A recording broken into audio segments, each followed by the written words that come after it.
creating beauty through pain. Well, on this Metal Monday, Avenged Sevenfold are doing just that. Never feared for anything, never shame but never free. A life that healed the broken heart with all that it could. Lived a life so endlessly, saw beyond what others see.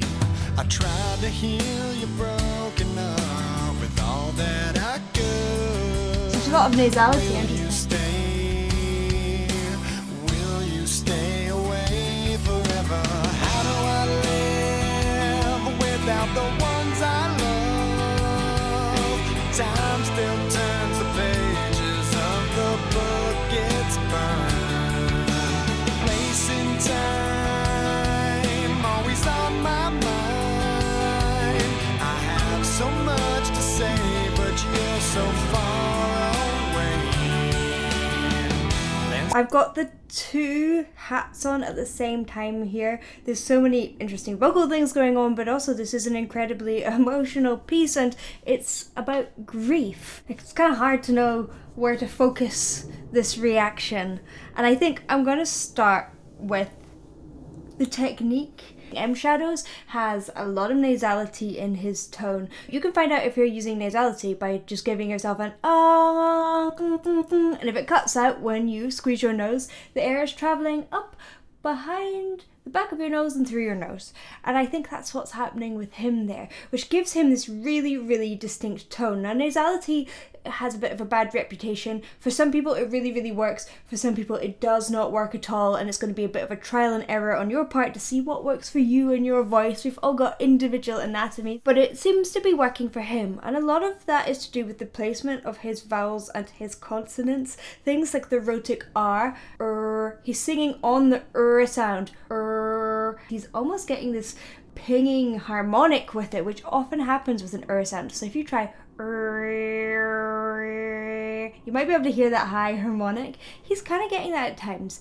I'm going to go back and point out some of the moments, because it was specific words that it really popped out on. You're broken up with all that I could. Could's interesting because he sings could, almost like a U in the middle, and that keeps it more open, which is kind of the opposite of what he's doing in a lot of it. He's kind of closing it and narrowing that sound in some of the other moments. Will you stay? Yeah, stayed is really interesting, because often I would ask someone that I'm working with to do stayed. The E sound, push it right to the end of the note, so it almost becomes a consonant, even though it's kind of a Y sound.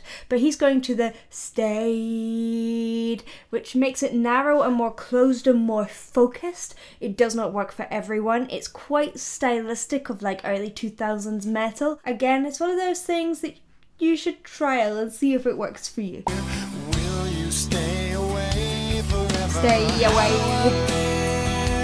Without the ones I love. Time still turns the pages of the book, it's burned. There we go. Burn. He's really on the sound. It's normally in country that you hear people singing on their rhotic R sound. Often people just completely get rid of that R sounds to keep an open sound.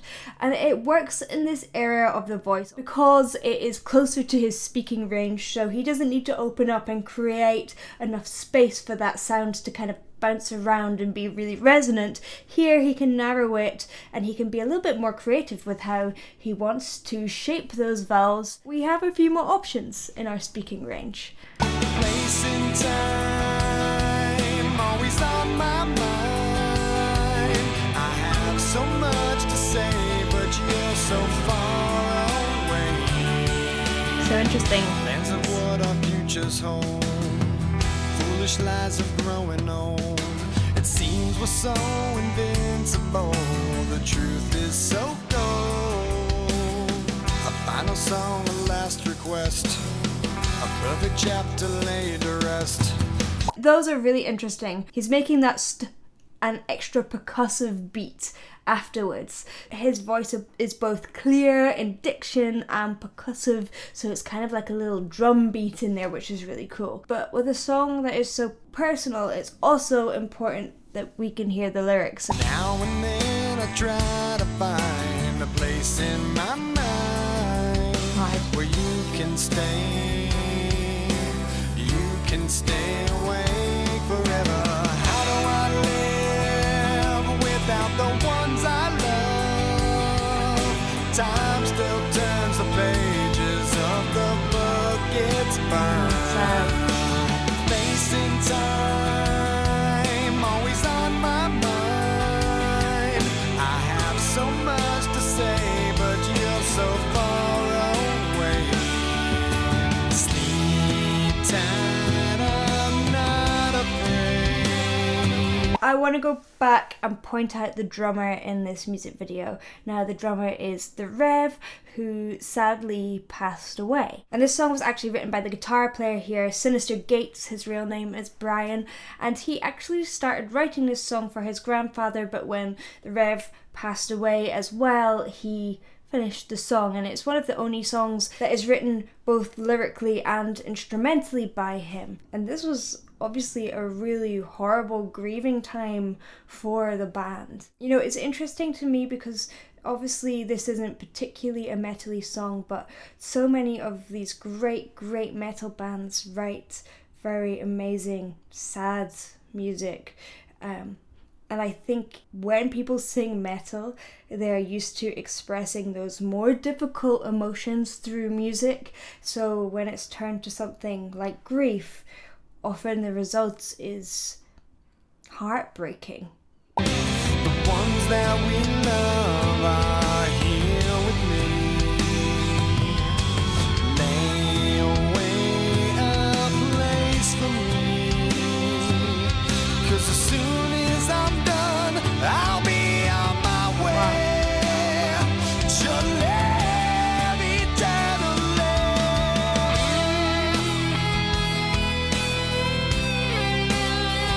I want to listen to this in a swathe. I'm going to go back to a bit of technique here.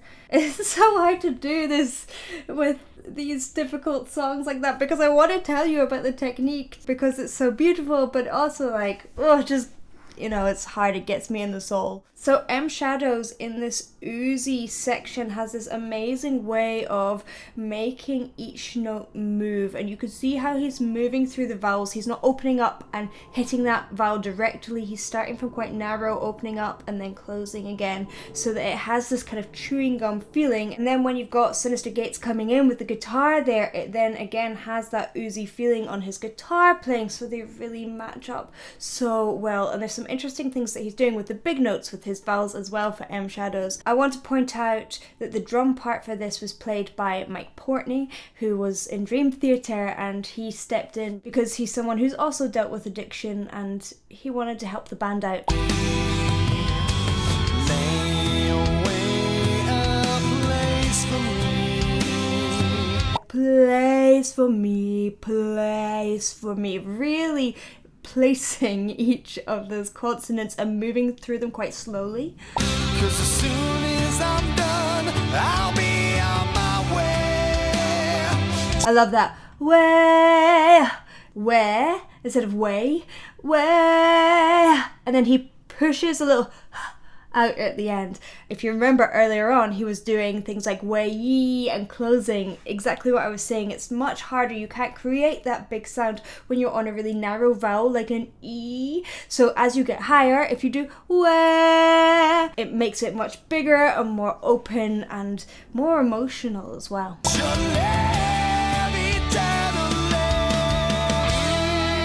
His tongue is so interesting there because he's kind of doing this little horseshoe with his tongue.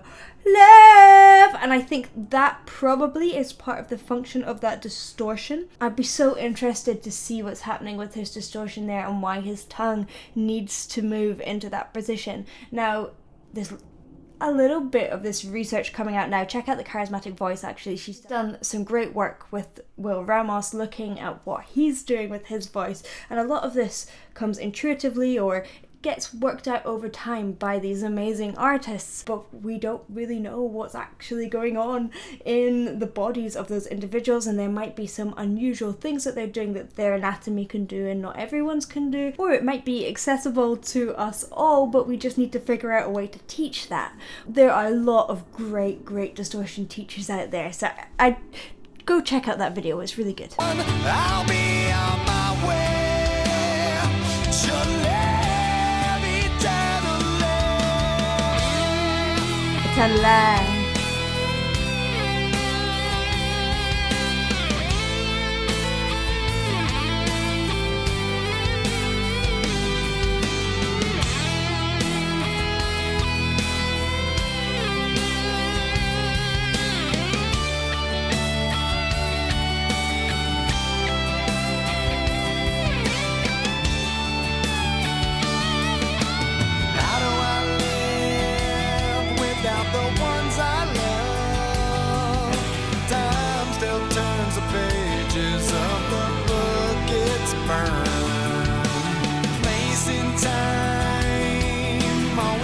It's interesting because I feel like in this section he's opening up a lot more and it's less narrow and it's less nasal. He's gone to that big open space and he's probably had to raise his soft palate to get to that open space previously, which means less of the air, or maybe not any of the air, can travel up through his nose, because the soft palate's like a little door to the back of your nose. He's now sitting within more of that placement where the air isn't moving through his nose and it's only coming through for little moments with that sound, for example.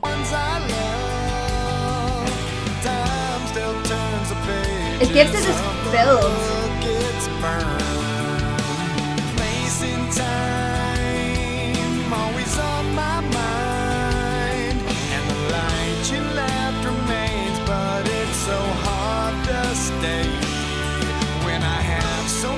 To say, and you're so far away. Again, way. He closed to that E right at the end that time, so it's a little bit different from what he was singing earlier, and it's all about expression and how he's moving through that. It kind of served as this dynamic tonal shift within that really long note there. When I have so much to say and you're so far away.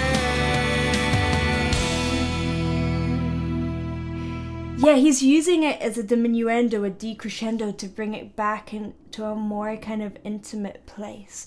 Now, songwriting, we all know, is used often by musicians and by people as a way to deal with grief, and this has been studied. In fact, there is an entire process called the grief songwriting process that has been designed to help adolescents specifically, but I think really anyone move through the grieving process. This was developed and studied by a pair called Dalton and Crite. So the grief songwriting process is a 7-session process, and you move through different stages of grief with songwriting as a tool. And Dalton and Crite set up a really safe environment for people to move through each of these processes and create a song around each of these processes, and then studied what happened. And they found that people were more able to express complex emotions. They felt validated in their grief. The music provided an outlet for a lot of those emotions and helped people build coping strategies as well. It also helped people remember and honor the people that had passed away. And finally, they found that people who'd engaged in this process did see personal growth and more resilience. But it's so hard to stay when I have so much to say and you're so far away.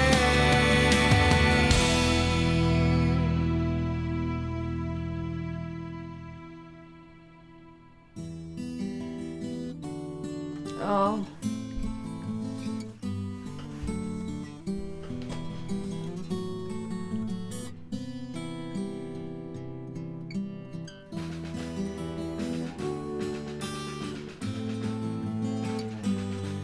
This is like an honouring of his life. It's lovely.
That was really beautiful. It left me with a lot of mixed emotions in that, actually.